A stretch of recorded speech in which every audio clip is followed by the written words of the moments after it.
এতদিন মরুভূমির তপ্ত রোদে ডিম ভাজা চোখে পড়লেও এখন তা দেখা গেল চুয়াডাঙ্গায়। রৌদ্রের তাপে খোলা ছাদেই ভাজা যাচ্ছে ডিম। গরমের তীব্রতা এতটাই বেশি যে সূর্যের তাপে গলে গেছে রাস্তার পিচও। বাইরে যে তাপমাত্রায় রোদ মুখ টুক সব পুড়ে যাচ্ছে, রোডের যে পিচ দেখছেন পিচটি সব উঠে যাচ্ছে। এমনকি সূর্যের তাপে গাড়ি নিয়ে রাস্তায় বের হওয়া দায় হয়ে যাচ্ছে। গাড়ি নিয়ে রাস্তায় বের হলেও পাওয়া যাচ্ছে না যাত্রী।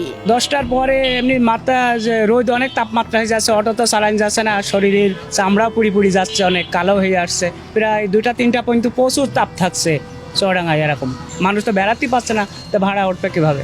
চলতি মৌসুমে এ জেলায় সর্বোচ্চ তাপমাত্রার পারদ 42.3 ডিগ্রির ঘর ছুঁয়েছে। চৈত্রের মধ্যভাগ থেকে শুরু হওয়া তাপমাত্রার এমন দাপট কঠিন করে তুলেছে জনসাধারণের জীবন। দিনকে দিন ভয়াবহ হচ্ছে পরিস্থিতি। রোদ গরমে আমরা রোডে থাকতে পারছি না। রোদের যে পিসের যে হিট, আমাদেরও রোদ দিয়ে গাড়ি চালাতে পারছি না। কয়েকদিনের তীব্র তাপপ্রবাহে জনজীবনে নেমে এসেছে স্থবিরতা। তীব্র তাপদাহে এ জেলার খেটে খাওয়ার মানুষ সবচেয়ে বেশি বিপাকে পড়েছেন। জানা যায়, তীব্র তাপের কারণে হিটস্ট্রোকে দামুড়হুদার জাকির হোসেন নামের এক যুবকের মৃত্যু হয়েছে। এছাড়া হাসপাতালগুলোতেও বাড়ছে গরমজনিত রোগের সংখ্যা।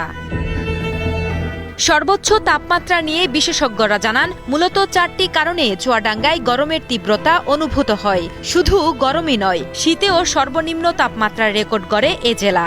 চুয়াডাঙ্গা উপর দিয়ে একটি আন্তর্জাতিক রেখা চলে গেছে, যে রেখাটির নাম ককপ ক্রান্তি রেখা। এই রেখাটি যখন মার্চ মাস আসে তখন সাধারণত সূর্যের দিকে একটু বেশি হেলে থাকে। এই কারণে চুয়াডাঙ্গাতে যেহেতু অন্য জেলাগুলোতে বনভূমির পরিমাণ অনেক বেশি, তো চুয়াডাঙ্গাতে সেই তুলনায় বনভূমি অনেক কম। এই জন্য এখানে বাতাসে আর্দ্রতার পরিমাণ কম, পানির পরিমাণ সাধারণত নদী নালাও কম, পানি ভূগর্ভের অনেক নিচে চলে যায়। আর এই সূর্য থেকে যে আলোটা আসে তা ভূপৃষ্ঠেই প্রতিফলিত হয়, এই জন্য এখানে তাপমাত্রা বেশি। এদিকে তীব্র গরম এবং তাপ থেকে রক্ষা পেতে সকলকে সচেতন হওয়ার জন্য পরামর্শ দিয়েছেন চুয়াডাঙ্গার জেলা প্রশাসক কিসিঞ্জার চাকমা, এবং বেশি করে গাছ লাগানোর জন্য পরামর্শ দিয়েছেন তিনি। সবচাইতে যেটি জরুরি এই মুহূর্তে সেটি হচ্ছে যে মানুষের সচেতনতা এবং সে প্রকৃতিকে সে কিভাবে ব্যবহার করবে। একটা সিস্টেম যদি আমি ডেভেলপ করতে চাই তাহলে কিন্তু সেটা প্রকৃতি বান্ধব যদি না হয়, আমি আপনি শত চেষ্টা করে কিন্তু আমরা সেই সুফলটা মানুষের কাছে পৌঁছে দিতে পারব।